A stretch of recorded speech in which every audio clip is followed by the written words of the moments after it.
અને હું માનું ત્યાં સુધી બહેનો કરે ને આપણા પરિવારથી, આપણા ઘરથી જ કરીએ તો ક્યાંય સમાજ પાછળ પડે એમ નથી.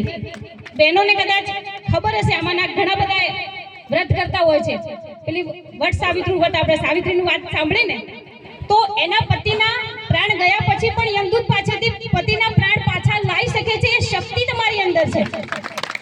અને જો તમે એ દૃઢ સંકલ્પ કરશો કે ભાઈ મારે મારા દીકરા દીકરીને ભણાવવું છે, અથવા મારે મારા ઘરેથી જે પણ વ્યસન કરે છે એને છોડાવવું છે, એની અંદર જો તમે પહેલ કરશો ને તો 100% તમે ક્યાંય પાછા પડવાના નથી.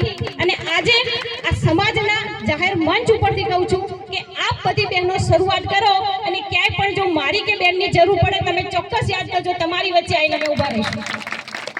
પણ સમાજના અને બદલતા જમાના પ્રમાણે દરેક સમાજની સાથે ચાલવું હોય, શિક્ષણની વાત હોય તો એની શરૂઆત આપણે કરવી પડશે. આપણે આપણા બંધારણ થયા પછી દેસાઈ સમાજે પણ બંધારણ કર્યું, એમના પણ એ જ મુદ્દા હતા.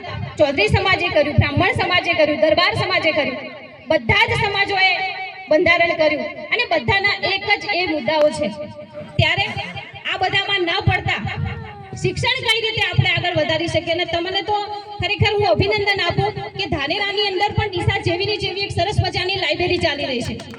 અને જે દિવસે અમે અહીંયા સાહેબ માવજીભાઈ સાહેબ અમે બંધારણની મીટિંગ કરવા હતા, એ જ દિવસે મારા સમાજના તમામ ધોળી તળીવાળા આગેવાનો બેઠા હતા, અને આજ બી એ છે.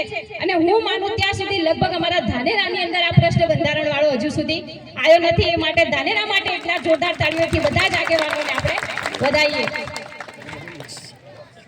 ખૂબ શિક્ષણની જરૂર પડશે, અને એની અંદર આપણે બધાએ જ એક દૃઢ સંકલ્પ કરી દેવાનો કે ભાઈ મારે મારા દીકરા દીકરીને ભણાવવું છે, અને હું ચોક્કસ ભણાવીશ.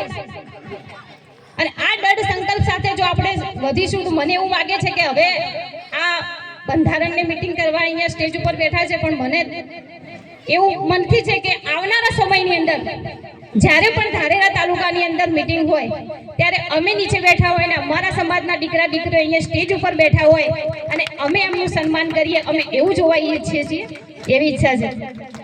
આજે ભાઈ હમણાં અજમલભાઈ મને પરચી આપીને ગયા, એની અંદર બે દીકરીઓ છે, નેહલ અને નિરાલ. એમને મતલબ કે કંઈક પરફ્યુમનું શોપ છે, દુકાન છે, અને હાલથી જ પોતે કઈ રીતે આગળ વધી શકાય. અને એ બંને દીકરીઓ, હા નિરાલી અને નેહલ, આ એટલા માટે કહેવા માંગુ છું કે કોઈ પણ કામ કરવું એ ખૂબ જરૂરી છે.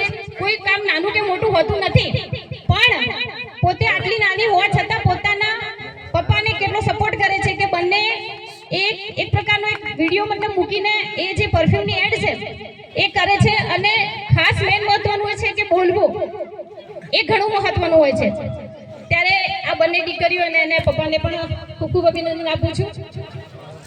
સાથે જ હા